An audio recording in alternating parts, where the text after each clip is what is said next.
इस audio clip में हम बात करने जा रहे हैं यूनिट 5 के chapter number 22 chemical coordination and integration के बारे में, जिसमें हम बात करेंगे heading 22.3 hormone of heart kidney and gastro intestinal tract के बारे में and heading 22.4 mechanism of hormone action के बारे में। चलिए शुरू करते हैं। सबसे पहले हम बात करने जा रहे हैं heading 22.3 hormone of heart kidney and gastro intestinal tract के बारे में।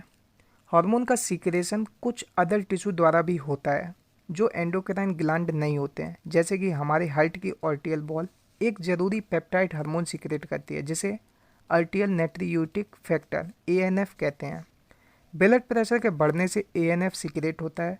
यह ANF ब्लड वेसल को डायलिएट करता है और इससे ब्लड प्रेशर कम हो जाता है। किडनी की जक्स्टा ग्लोमेरुलर सेल एक इरिथ्रोपोइटिन नामक पेप्टाइड हार्मोन सीक्रेट करती है।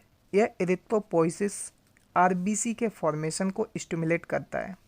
गैस्ट्रो इंटेस्टाइनल ट्रैक्ट के अलग अलग भागों में पाई जाने वाली एंडोक्राइन सेल 4 मुख्य पेप्टाइड हार्मोन का सीक्रेशन करती हैं, जिनके नाम है गैस्ट्रिन, सीक्रेटिन, कोलिसिस्टोकाइनिन बोलें तो CCK and gastric inhibitory peptide बोलें तो GIP।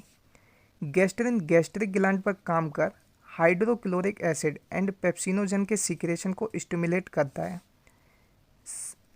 सीक्रेटिन एक्सोक्राइन पेनक्रियाज पर काम करता है एंड वाटर तथा बाइकार्बोनेट आयन के सीक्रेशन को बढ़ाता है। CCK pancreas and gall bladder दोनों पर काम कर क्रमशः pancreatic enzyme and bile juice के सीक्रेशन को बढ़ाता है। GIP गैस्ट्रिक सीक्रेशन एंड उसकी मोटेलिटी को इनहिबिट करता है। कई अदर नॉन एंडोक्राइन टिश्यू कई हार्मोन का सीक्रेशन करते हैं जिन्हें ग्रोथ फैक्टर कहते हैं। ये ग्रोथ फैक्टर टिश्यू की नॉर्मल ग्रोथ एंड उसकी रिपेयरिंग रीजनरेशन के लिए आवश्यक होते हैं। अभी हम बात करने जा रहे हैं heading 22.4 mechanism of hormone action के बारे में। हार्मोन एक्शन की मैकेनिज्म।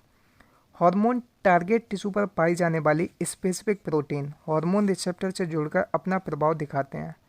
टारगेट सेल की सेल मेम्ब्रेन पर पाए जाने वाले हार्मोन रिसेप्टर को मेम्ब्रेन बाउंड रिसेप्टर कहते हैं।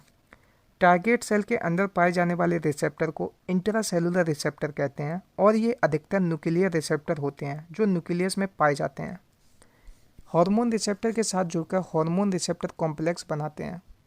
प्रत्येक रिसेप्टर सिर्फ एक हार्मोन के लिए स्पेसिफिक होता है, इसलिए रिसेप्टर स्पेसिफिक होते हैं। हार्मोन रिसेप्टर कॉम्प्लेक्स के बनने से टारगेट टिश्यू में कुछ बायोकेमिकल चेंजेस होते हैं। टारगेट टिश्यू में मेटाबॉलिज्म एंड फंक्शनिंग का रेगुलेशन हार्मोन द्वारा होता है। केमिकल नेचर के बेस पर हार्मोन को ग्रुप में डिवाइड किया जा सकता है। Number 1 peptide, polypeptide, protein hormone. Example है insulin, glucagon, pituitary hormone, hypothalamic hormone etcetera. Number 2 steroid. Example है cortisol, testosterone, estradiol, progesterone. Number 3 iodothyronine, thyroid hormones.